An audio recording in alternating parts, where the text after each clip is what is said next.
Bom, o que a gente percebe no primeiro momento é a questão climática, né? Essa questão climática ela acaba trazendo um investimento em infraestrutura que é bem diferente, bem diferenciado, né? Então aqui a parte, vamos dizer assim, de ambiência, ela é muito significativa, né, nesse sentido, né, para a questão do conforto, do bem-estar dos animais, principalmente criados em sistemas intensivos, né?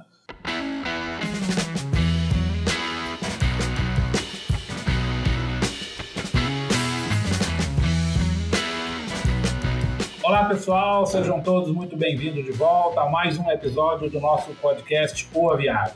E hoje nós temos aqui a ilustre presença do zootecnista Alex Martins Varela, de Arruda, o Alex, e ele vai contar um pouquinho da trajetória dele. Ele é professor hoje na Universidade Federal Rural do Semiárido, lá em Mossoró, no Rio Grande do Norte. Ele vai contar para a gente como que ele chegou lá. Ele tem o mestrado dele na Unesp de Jabuticabal, é formado pela Universidade Federal de Lavras. Ele vai falar um pouquinho do currículo dele e a gente vai conversar um pouquinho justamente, né, das diferenças, né, o Alex que tem uma experiência aqui do sul-sudeste na avicultura, a diferença dos biomas, como que a avicultura encaixa, né, nessa questão aí do Nordeste, no semiárido. Ele, né, vai mostrar o trabalho, inclusive, que ele está fazendo na universidade, trabalho de pesquisa, relacionado, claro, à avicultura. E aí essa vai ser a nossa pegada aqui. E Alex, obrigado pela sua presença, obrigado por você estar aqui com a gente, né, dividindo a sua experiência, um pouquinho do seu tempo aqui para contar com as pessoas que acompanham o nosso podcast um pouquinho da sua trajetória, um pouquinho da sua experiência. Então eu vou deixar você se apresentar para os nossos participantes e depois a gente começa a trocar aqui informações em relação a essa questão enfim, da avicultura nos diferentes biomas. Eu que agradeço o convite, estou lisonjeado, né, de estar participando desse projeto brilhante. É uma satisfação muito grande estar aqui com vocês, né, e eu espero poder trazer algumas informações, alguns conhecimentos, né, que vão enriquecer aí os episódios, né, do podcast O Aviário, que eu sou vamos dizer, um escutador, né, constante. Aí eu sempre estou ouvindo, tem muita coisa boa, né, quando a gente olha para atualização, inovação tecnológica, desenvolvimento de produtos, a gente sempre tem excelentes profissionais participando do podcast e trazendo conhecimento e informação de primeira grandeza. Conta pra gente a sua história, como você foi parar aí em Mossoró? Bora. Então, rapidinho, né? Meu nome de guerra aqui é Alex Varela, né?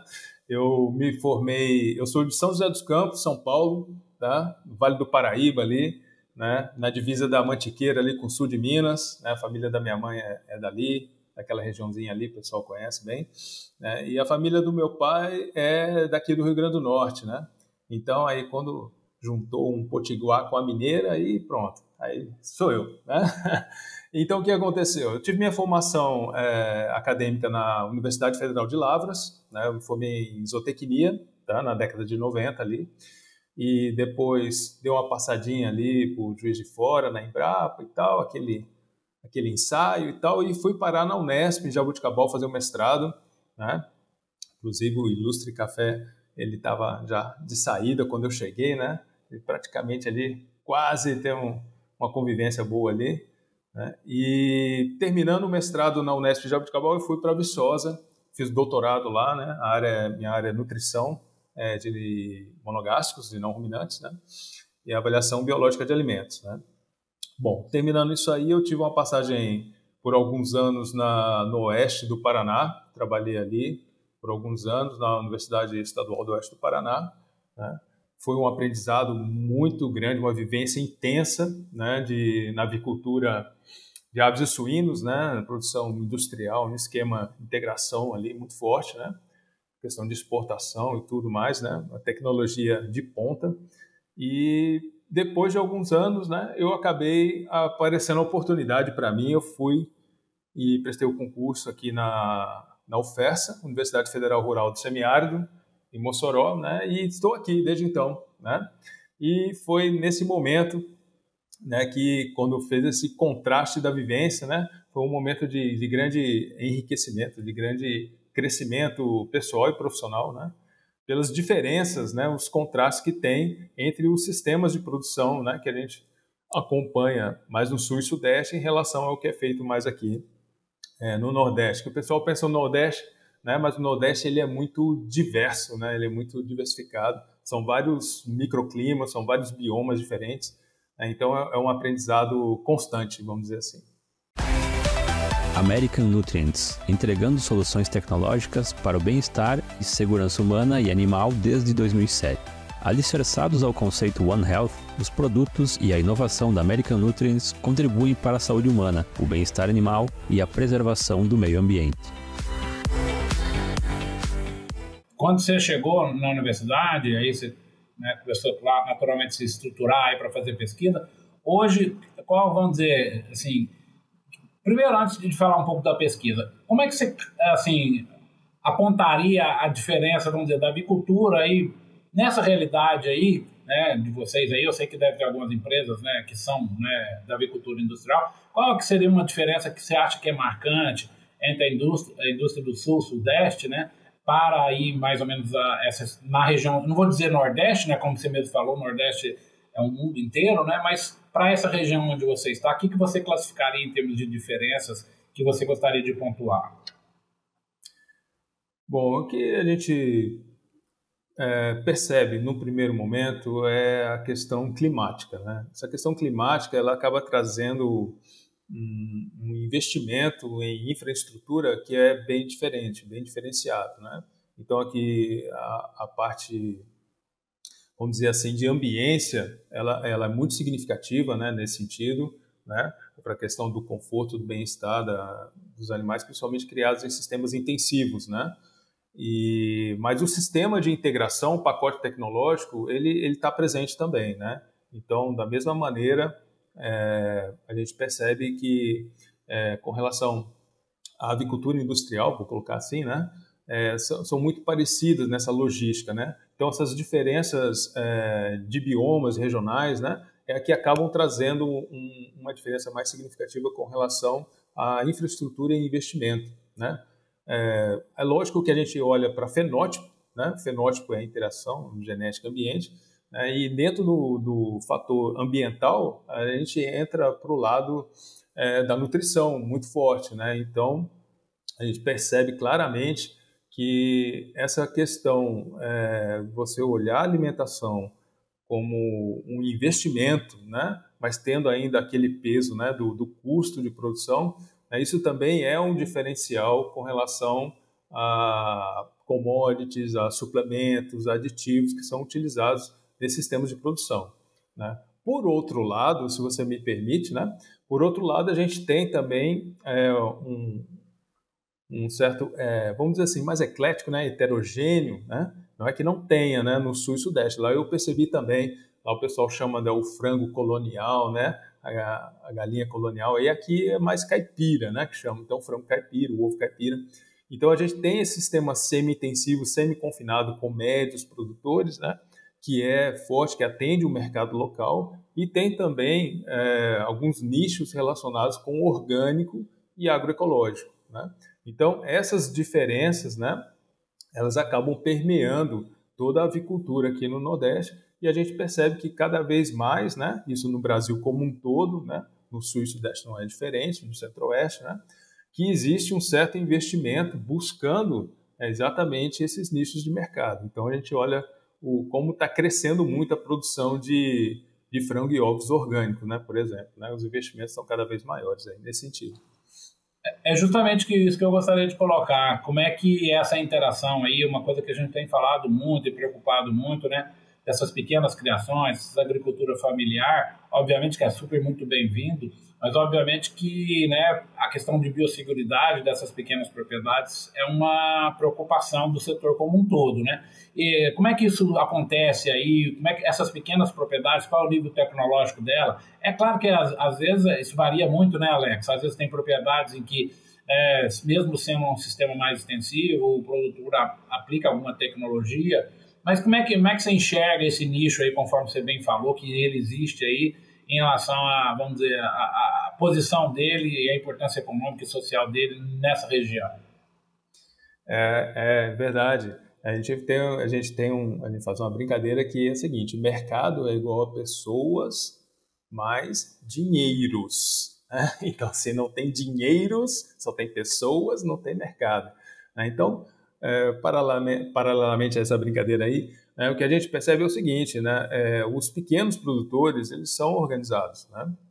E eles não consomem tudo que eles produzem. Então, aí a gente percebe claramente, né, que a gente chama de tecnologia, mas a gente tecnologia pensa em sistemas da tecnologia da informação, digital, da internet das coisas, né, etc. e tal. Não, mas existem tecnologias, né, que são artesanais, tecnologias que são adaptadas para esses diferentes contextos, né, de sistema de produção de pequena escala, né? Então a gente percebe claramente uma flexibilidade, uma facilidade grande, né, nesse sentido da transição do sistema de produção de frangos e ovos caipiras para migrar para um orgânico, para migrar para um agroecológico, né? Aí o que aparece, então, com relação muito bem colocado da biossegurança ou alimentar ou biosseguridade, né, do sistema, as certificadoras, né? Então, essa inspeção, essa fiscalização e as certificações é que vão realmente agregar valor nesses produtos, né? E aí muitos deles se organizam, vamos colocar assim, no sentido de formar cooperativas, né? Que aí eles conseguem, então, vamos assim, fazer uma logística que seja mais acessível, né? Que eles consigam estar dentro desse mercado, né? Porque senão fica a questão da informalidade. E aí, na informalidade, a gente sabe todo o risco sanitário que está envolvido, né, com relação aos produtos avícolas, né? Mas no geral, basicamente, né, é nesse contexto aí, né? Então, quando tem esses trabalhos que a universidade se envolve com relação à extensão, difusão de tecnologia, né, tentando fazer o tripé, né, ensino, pesquisa e extensão, a gente percebe, né, que há um esforço, né, há uma conscientização importante nesse sentido. Então, Alex, conta para nós agora, certo, o que você tem feito aí em termos de pesquisa, né? Você fez mestrado em Jabuticabal, doutorado em Viçosa, né? Tá aí numa federal. Como é que vocês andam fazendo em termos de pesquisa? Conta um pouquinho para a gente desse trabalho aí de pesquisa tão importante na avicultura, né? E eu costumo dizer, né, Alex, que a gente é privilegiado porque a avicultura, né, privada, vamos dizer assim, as indústrias, elas sempre, né, tem a possibilidade de estar dando algum tipo de apoio para a gente que está nas universidades, né? Até aproveito a oportunidade para agradecer, e aí, claro, eu não vou nominar nenhuma empresa, mas as empresas Brasil afora aí, que, né, participam com esse apoio para nós, pesquisadores, tão importante para, né, a gente manter o nível científico da avicultura brasileira alto, como sempre foi. O que você anda fazendo aí de pesquisa aí, enfim, de novidade? Conta para a gente. Muito bem. Então, Café, aqui a gente tem uma parceria muito forte da Universidade Federal Rural do Semiárido, a UFESA, com a empresa de pesquisa agropecuária do Rio Grande do Norte, que é a Imparne, né? Então, a UFESA aqui em Mossoró e a Imparne, a sede dela é em Natal, né? Então, a gente tem muitos projetos de pesquisa envolvidos nessa área nossa de alimentação, de avaliação biológica de alimentos, né, de exigências nutricionais, sempre olhando para a questão do fenótipo, né? Então a gente vai em cima da nutrição, que é multidisciplinar, ela é interdisciplinar, né? Conversa bem com a imunidade, conversa bem com a ambiência, né? Conversa bem com a genética. Então a gente trabalha nesse sistema de equipes multidisciplinares, vamos colocar dessa maneira, né? Um trabalho de pesquisa e de extensão.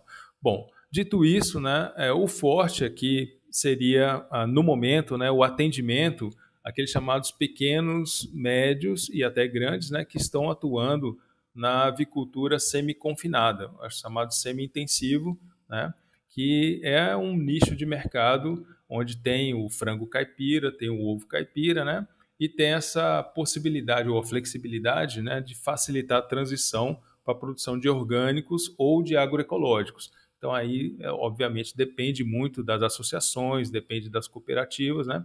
Depende muito da logística envolvida com o sistema de produção, né, desses produtores aí. Tá?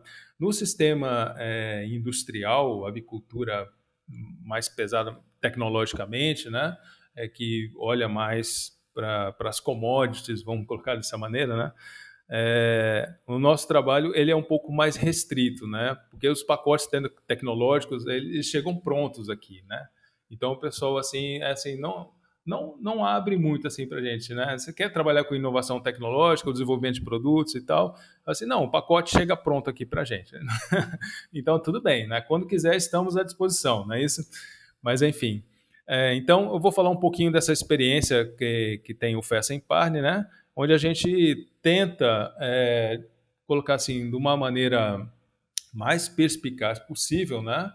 Mostrar que a substituição parcial do binômio milho e soja, né, que são alimentos convencionais de excelente qualidade, né, a substituição parcial ela é viável com alimentos alternativos regionais, né, alimentos dentro da biodiversidade dos biomas que estão, vamos colocar assim, geograficamente distribuídos, né, de acordo com a localização desses produtores, né. Então, a gente tem um trabalho mostrando, né, que plantas alimentícias não convencionais ou então espécies de cultivares que estão na transição entre o extrativismo e o cultivo comercial, né, elas são viáveis, né? Alimentos que normalmente não teriam uma perspectiva de uso, né, em termos de logística nutricional, e a gente faz as pesquisas e mostra, né, qual é o valor nutritivo desse alimento, quais são os nutrientes que estão ali, faz os ensaios de digestibilidade, de metabolismo e mostra como que o animal aproveita, quais são os benefícios, né, nessa interação alimento-animal, e depois os índices zootécnicos, né, os índices de produção, mostrando como é então a conversão alimentar, como é um rendimento de carcaça, uma qualidade de carne, como é uma taxa de postura, né? Como é a qualidade do ovo que está sendo gerado. Então, tudo isso acaba esclarecendo e mostrando o potencial, né, desses alimentos que, vamos dizer assim, eles não são levados muito a sério, né? Então, a gente mostra, né, a importância que a pesquisa tem nesse sentido, que não é substituir totalmente, né, o milho, soja e trigo. Não, a intenção nunca foi essa, na verdade, porque são alimentos de difícil concorrência, vamos colocar assim, né? São alimentos muito bons, né? Então, a gente mostrando que isso a questão de combinações, né? Essa parcialidade nas formulações de rações, mesmo industrializadas ou dietas minimamente processadas, né? De acordo com o sistema, acaba trazendo um certo interesse daqueles que estão no sistema mais intensivo, né? No sentido, então, da inovação tecnológica, né? De desenvolver produtos a partir daquelas matérias-primas, onde a gente vai para uma esfera saindo da nutrição convencional para a nutrição funcional, né? Onde vai desenvolver, então, nutracêuticos, né? A gente vai desenvolver algum tipo de aditivo que vai ser interessante, né, para a melhoria da qualidade dos produtos avícolas no geral, né? Então, nesse sentido, né, eu acho que eu posso falar um pouquinho, se você me permitir, né? Vou falar um pouco dos trabalhos de pesquisa que a gente está desenvolvendo aqui. Exatamente. Conta aí. Parece que andaram fazendo uma coisa com alga, né? Que é uma coisa bem interessante, né? Como é que vocês têm feito? O que vocês têm feito? E como você falou, Alex, muito bem, esses alimentos alternativos, que eles só servem naquela determinada região, eles têm que estar muito bem, vamos dizer, determinados bromatologicamente, em termos, né, de níveis de inclusão, para servir para baratear rações ali locais, né? Ainda mais aí no Nordeste, que o custo, né, em relação a milho e soja provavelmente é maior do que nos grandes centros onde tem esses grãos de uma maneira mais barata, né? Então, essa é uma linha de pesquisa que sempre eu acho muito interessante, né? Fazer esses alimentos alternativos aí, de alguma forma, eles viabilizarem, né, na produção de carne e ovos, né? E em relação a isso, o que vocês têm feito? Olha, já que tocou no assunto de algas, né, isso aí brilha os olhos, né? Que eu vou dizer aqui para você, Café, e para todos os ouvintes, né, do Aviário, do podcast, né, que não sei se todos sabem, né, se não sabem vão ficar sabendo agora, que o Rio Grande do Norte, essa região de Mossoró aqui e adjacências, né, ela produz mais de 95% do sal marinho que é consumido no Brasil, inclusive para exportação. Então, mega empresas transnacionais vêm aqui comprar esse sal, né?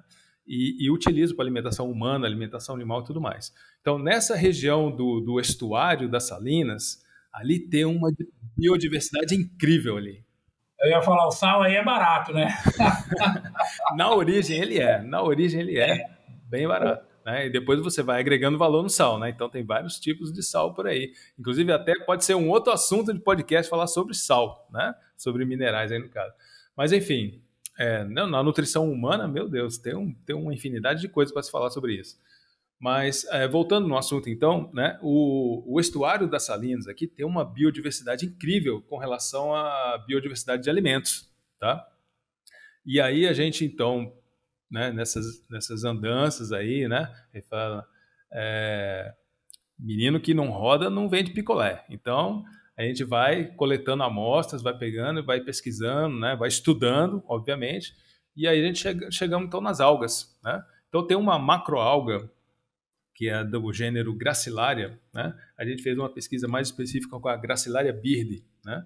E a gente viu que dentro da parede celular dela, dos ficocoloides que estão ali, né, tem uma característica muito próxima, tá, de prebióticos, né? Então a gente pegou esse material, né, a gente desidratou o material, levamos para o laboratório de análise de alimentos, fizemos as análises, depois incorporamos essa farinha de gracilária, de macroalga, e colocamos na ração das aves, fizemos os ensaios de digestibilidade, né? E a gente percebeu claramente isso, sabe? Que um padrão fermentativo, né, diferenciado, inclusive quando a gente fez a morfometria intestinal, né, a gente percebeu uma melhor integridade, melhor funcionalidade desses vírus intestinais. Então, uma coisa muito parecida com o efeito de prebióticos. Então, são aquela agarose, agaropectina, aqueles alginatos, aqueles ficocoloides todos que estão ali, né? Eles ficam disponíveis para a atividade da microbiota intestinal. E isso é uma coisa muito boa, né? Porque a gente for pensar assim, na interação alimento-animal, né? A questão da mucosa... Vixe, me fugiu a palavra, mas é o GOUT, né? O GOUT é tecido linfóide associado à mucosa gastrointestinal, né? Que você tem ali nutrientes de mantença, né? E esses nutrientes de mantença que você necessita fazer regeneração de vírus intestinais, né? Na verdade, quando você evita esses processos inflamatórios, né, você dá mais uma condição da microbiota benéfica tá atuando ali, né, fazendo a exclusão competitiva de patógenos, né, então se melhora muito o aproveitamento de nutrientes das dietas, das rações, né, e consequentemente você melhora a performance, melhora os índices produtivos desses animais. Vocês chegaram a ver resultado em desempenho, Alex? Tanto de postura quanto de corte, chegaram a ver melhoria de ganho de peso ou de postura, taxa de postura? Isso, a gente viu melhoria na digestibilidade, melhoria de padrão fermentativo, de morfometria intestinal, e aí com relação, a gente trabalhou com, a gente chama as aves que os produtores de aves caipiras gostam muito, né? Eles chamam aves de dupla aptidão, eles gostam muito da Isa label aqui, né? A label rouge, porque além da questão de conforto térmico, são mais resistentes, vamos dizer assim, né? Eles têm uma estratégia aqui que é muito particular, né? Muito particular, que é desses semi-confinados aí. Que eles trabalham com lote misto, né? Aí depois, na idade, a partir de mais ou menos 90 dias, eles tiram os frangos para o abate, né? E mantém as frangas, as matrizes para a postura, né? E aproveitam os ovos. Então, assim, de um lote, né, que eles pegam do incubatório de pintainhos mistos, machos e fêmeas, eles acabam aproveitando o corte e a postura, chama de dupla aptidão. A gente sabe que fica aquela brincadeira do nem, né? Não é nem tão potente para corte, nem tão potente assim para postura, né? Mas atende uma necessidade daqueles sistemas, né? Que são específicos ali dos pequenos e médios ali, né? Então, mostrando essa possibilidade aí para eles, né?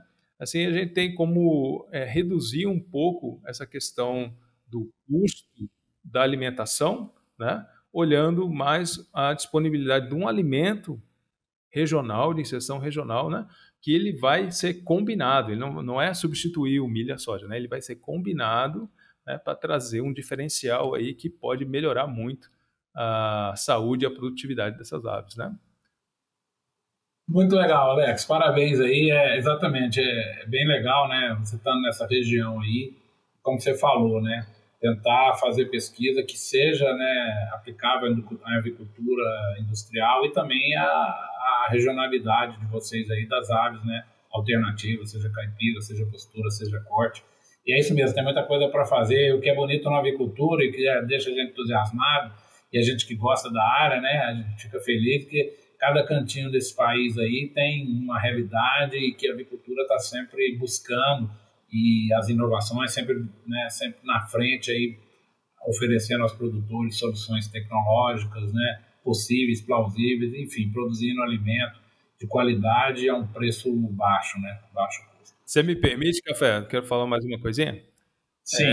Com relação à inovação tecnológica, né, já olhando agora para os grandes produtores, né, da avicultura mais intensiva, né, e principalmente para a questão de ovos, né, qualidade de ovo, tem uma outra alga aqui também do estuário das Salinas, aqui dessa região nossa aqui, que é super interessante, eu não posso deixar de falar dela, tá? Que é a microalga Dunaliella salina, né, que é do estuário de Salina. Ela é uma microalga que, quando ela fica sob estresse de radiação, né, nos cristalizadores de sal, né, na fase final da produção do sal, a gente vai lá e coleta, né, essas microalgas, tá? E elas são extremamente vermelhas, sabe? Extremamente vermelha, rosa avermelhado. Quando a gente levou para o laboratório, fez os processos de desidratação, né, e depois fizemos a incorporação nas farinhas e fornecemos para as poedeiras aqui nos ensaios nossos, né, a gente percebeu claramente o efeito antioxidante e pigmentante dessas microalgas. Então, quando a gente olha para a inovação tecnológica, né, você pensa numa fonte de carotenoides, principalmente o beta-caroteno, tá, que é de origem natural, né, natural. Ele tem vários isômeros lá, por isso a biopotência dele é maior do que o sintético, né? E ele traz os benefícios também para a morfometria intestinal, integridade e funcionalidade dos vírus intestinais, traz a melhoria do índice de gema, né, que é o peso e a área da gema, traz melhoria na taxa de postura e traz a pigmentação da gema. Olha que coisa incrível, né?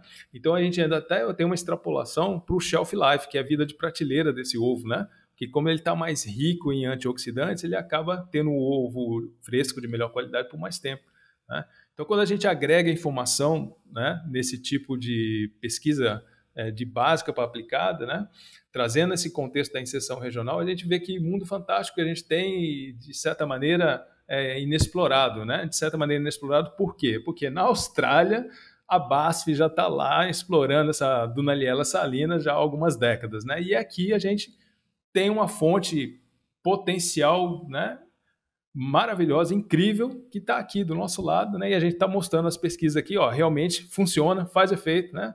É uma fonte essencial, importante e interessante nessa questão do ovo, né? E olha, a bandeirinha aqui, ó. Estamos aqui. Inovação tecnológica é com a gente mesmo. Vamos embora. Super legal, Alex. Resultados, conforme você mesmo pontuou, super interessantes, potencial enorme para explorar. Gasta-se, né? Tem produtos aí no mercado que não são baratos para fazer coloração, né, aumento da pigmentação da gema. Então, fica o convite aí para essas empresas e, né, para a própria BASF vir para, né, o Rio Grande do Norte explorar essa potencial utilização aí. E é exatamente, como eu acabei de falar, né, são soluções, né, regionais. Você aí, como você mesmo explicou, com a antena ligada, viu, testou e viu que dá, né, que dá resultado. E assim caminha a pesquisa, né? Exatamente. A gente faz esse casamento entre o acadêmico e o aplicado e vamos seguindo adiante. Muito legal, parabéns aí pelo seu trabalho, Alex.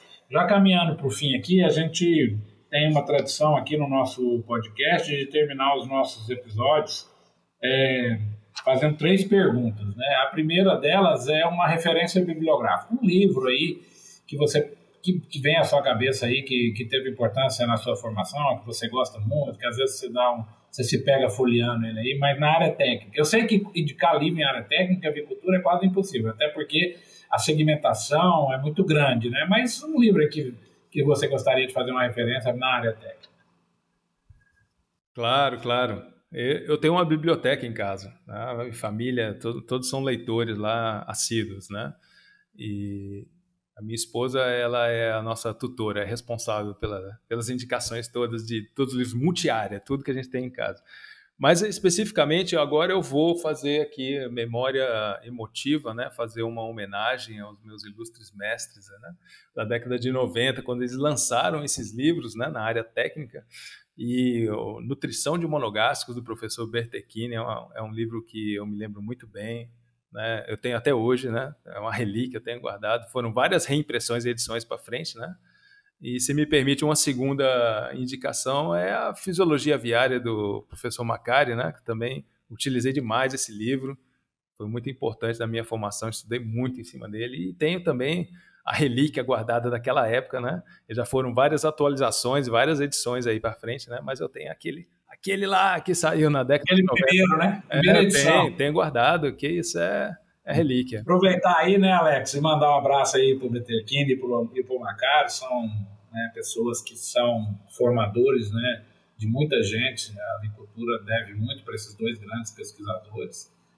Então, ainda na ativa, contribuem significativamente para a melhoria aí da qualidade da pesquisa científica na área de avicultura. Sorte nossa, né, Alex? Com certeza. Os dois que são pessoas que gostam de avicultura e estão do nosso lado, e são pessoas realmente fantásticas. Abraço aí, Bertechini, Macari. Vocês são nossos, certo, eternos ídolos. Agora, tirando a área técnica, Alex, um livro aí que você leu lá no passado, que você leu recentemente, um livro que te marcou. É mais do lado, vamos dizer, pessoal aí dos pesquisadores aí. É sempre bom a gente, né, ter uma indicação de livro para que, se estiver no nosso uniforme, no nosso radar ali, a gente pescar. Vai lá, manda um. Eu vou voltar no tempo agora, cápsula do tempo, vou voltar mais ainda, né? Esse livro é da década de 70, se não me engano, chama História da Alimentação no Brasil, do Câmara Cascudo.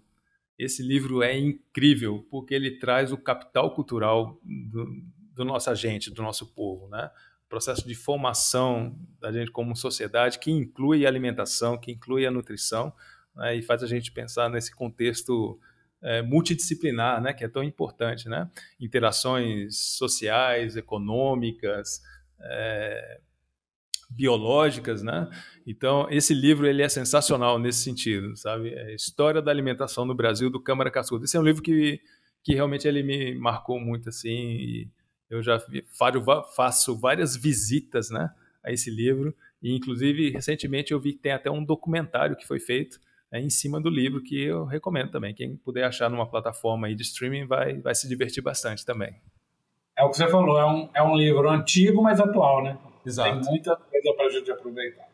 E aí, para terminar, Alex, a gente termina fazendo a pergunta para o nosso entrevistado. De novo, te agradecer aí pela certa presença aqui com a gente.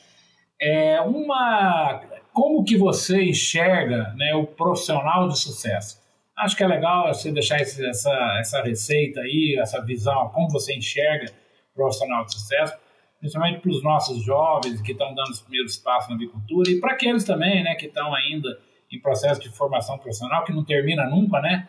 A gente está aqui, eu ainda tenho cabelo, você já perdeu os cabelos, né? Mas a gente nunca para de aprender, né? Como é que é, certo? E é isso, né? A avicultura, se tem uma coisa que a gente aprende, é que a gente tem que estar sempre aprendendo, né? Como é que você enxerga, Alex, o profissional de sucesso da avicultura? Olha, tenho certeza, é a aprendizagem contínua. Está sempre motivado, sempre disposto a aprender com o novo, aprender com o diferente, sempre, sabe, se atualizando. Tenho certeza, é o diferencial realmente, sabe, o que a gente chama de capacitação profissional, né, que é o conhecimento, a habilidade, a atitude, né, e juntando tudo isso, né, propósito, né? Ter propósito. E o propósito ele vem com essa mente aberta, né? Eu como professor me colocar sempre na posição de estudante, né? Então eu estou sempre querendo aprender, sempre tem alguma coisa nova que eu possa aprender com um diferente, sempre tem algo para melhorar, né? Então eu acho que a aprendizagem contínua, né, é o que realmente faz a diferença quando a gente está buscando o sucesso, né, o propósito na vida profissional e pessoal, né? Muito legal, muito legal. Realmente, ainda mais, especialmente na avicultura, né, Alex? Que basta 2 anos para você ficar totalmente ultrapassado, né? Que é uma área que realmente se renova constantemente. Alex, muito obrigado pela entrevista, muito obrigado aqui por você estar aqui dividindo, né, o seu conhecimento, certo? Um pouco da sua experiência com a gente. O propósito do nosso podcast é esse, é trazer as mentes brilhantes da avicultura para estar conversando com a gente, né, que está apontando aqui caminhos, mostrando através da experiência pessoal inovações, conhecimento, né, mudanças. Então, muito obrigado, muito legal o episódio, muito legal ter você aqui com a gente. Eu já também me dirigindo aí às pessoas que estão nos acompanhando, agradecer aí os índices de audiências nossos estão muito bons, então agradecer às pessoas que estão aí nos acompanhando. Muito obrigado pelo voto de confiança. Pode ter certeza que nós vamos continuar trazendo pessoas aqui, né, para dividir com a gente o conhecimento. Alex, as palavras finais são suas. Muito obrigado mesmo pela presença. Valeu. Eu que agradeço, que poxa, me senti lisonjeado de receber um convite, né, desse trabalho brilhante que vocês fazem, né, da plataforma de podcast, né, do Aviário. Eu sou um ouvidor assíduo, né? Eu acompanho, recomendo aos universitários aqui, os estudantes também, que ouçam os podcasts, que eles são importantes, né? Principalmente quando estão relacionados com a área da nutrição, da alimentação, são incríveis, né? São pessoal altamente gabaritado que está dando entrevista aí. É uma conversa informal, né? É um conhecimento, né, científico, né, que é levado de uma maneira informal, e isso é muito agradável, né? Então, é cativante. E essas informações, elas ficam, né, guardadas. Então, eu acho que vocês estão de parabéns, né? Poxa, uma grande satisfação estar participando aí. E eu acho que, assim, eu gostaria de falar muita coisa, né? Mas você sabe que tem a limitação do episódio, né? Mas, nossa, tem tanta coisa para falar aqui com vocês, para compartilhar, né? Que, assim, um episódio de podcast, a gente está só arranhando a superfície ali do que realmente é a vivência, né? Que a gente poder conversar e dialogar e trocar ideias, né? Seria possível de fazer, né? Então, é uma oportunidade incrível. Eu só tenho a agradecer, desejar sucesso, né, pro projeto de vocês, né? E falar também que eu também tenho um podcast, tá? O meu chama NutriShot, tá? Ótimo. Ele é voltado para o nivelamento na área de nutrição para os estudantes aqui. Ele é mais acadêmico, né? Vamos colocar assim, né? Mais voltado para a formação aqui dos zootecnistas, dos veterinários, né? Dos agrônomos, né? Todos os que estão envolvidos aí com a avicultura, né? Na área de nutrição. Mas começou lá na pandemia. Comecei na pandemia, né? Professor multitarefa, né? Comecei a fazer um monte de coisa, então, saiu um podcast. Fazer o NutriShot, né?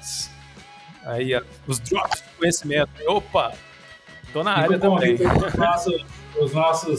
As pessoas que nos acompanham também fazer uma visita ao podcast do professor Alex, NutriShot lá. Bom, pessoal, agradeço novamente a vocês que têm nos acompanhado.